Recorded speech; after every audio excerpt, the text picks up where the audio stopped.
Hello, this is my introduction to The Blood of the Vampire, an 1897 work by Florence Marryat. Born in 1833, died in 1899. So this is a late in her career book. She was a prolific author, publishing over 70 books as well as newspaper magazine articles. She was an actress. So she had a busy life. She was very much in her literary work was very much in the realm of kind of sensationalism. I think there was a thing here, mining the British public's taste for sensational fiction, quote, lurid stories of seduction, murder, insanity, extramarital sex, incest, and the exploits of the demi-monde, which is reminding me of the Sorrows of Satan and the criticism of the British public's taste. It was indeed for all those things. So I can see why she had a successful career.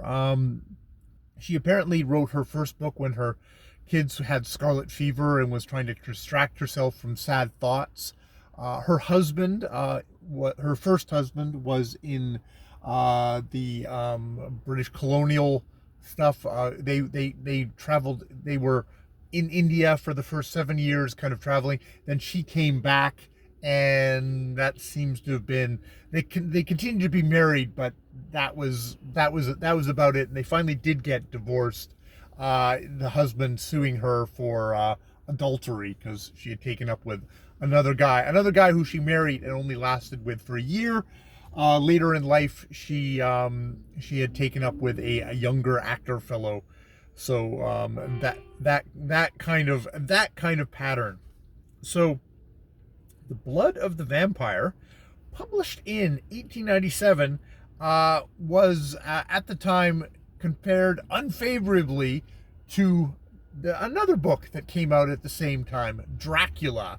So it was definitely that time. Now this is a female vampire, Harriet Brant, a mixed-raced psychic vampire who kills unintentionally. And apparently, from what I've been able to read of the Wikipedia stuff, this, instead of being kind of mystical, magical, this is like a medical vampire. And indeed, there's things in here saying, like, if you didn't actually have the title vampire, you might be unaware that you're reading a vampire book. It's much more medicalized and that stuff.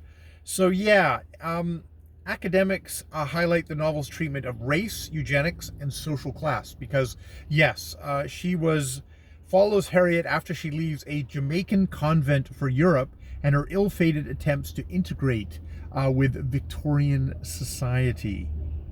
So yes, gothic horror, but kind of more medical. It's Marryat's conception of vampires as medical rather than supernatural has also elicited interest, and critics frequently compare it to both Dracula and Sheridan Le Fano's Carmilla, which is 1872, which is outside of my remit of my 1901 project. So that is my kind of little introduction to The Blood of the Vampire, which is doesn't actually even tell me how long it is, but yeah, we will get into that now for many months, I'm sure.